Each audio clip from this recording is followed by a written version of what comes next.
I'm Danny Brown, and you're listening to 1 Minute Podcast Tips, the show that helps you be a better podcaster in just a minute a week. If you want more specific tips just for you and your podcast, check out the Magic Mike membership at 1minutepodcasttips.com/support. And now, this week's episode.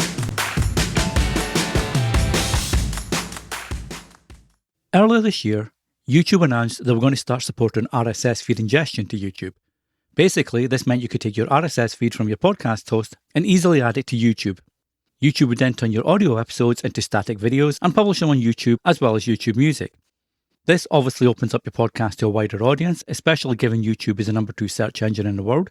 So it looked like a great way for podcasters who only had audio shows to grow their audience. YouTube's now opened that up to all podcasters, and it's really easy to do. I actually created a video showing you the steps, and I'll link to that in the show notes if you want to check that out. However, there are some things you should be aware of.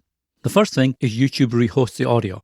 So basically what this means is, instead of pulling directly from your RSS feed, they actually store the files on YouTube because they have to turn your audio into a static video.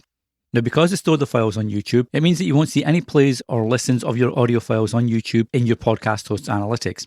Instead, you have to be logged into YouTube to actually view these analytics.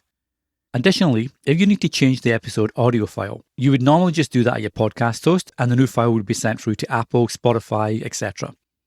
With YouTube, they won't do that. Instead, you have to use the manual refresh option on YouTube's Creator Studio. It changes the current episode on YouTube into private and replaces it with the new version. So any analytics for that previous version won't be counted with the new one.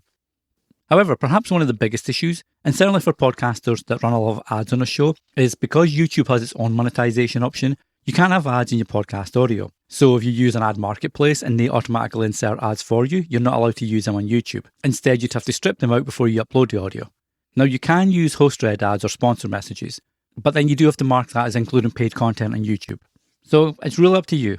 There's also the potential for more listeners that you didn't have before, but do keep in mind that YouTube tends to give more credence to actual videos on YouTube as opposed to static videos. Until the next time, happy podcasting. Thanks for listening. If you enjoy 1 Minute Podcast Tips, be sure to share with your friends and other podcasters so they can enjoy it too. Until the next time, happy podcasting.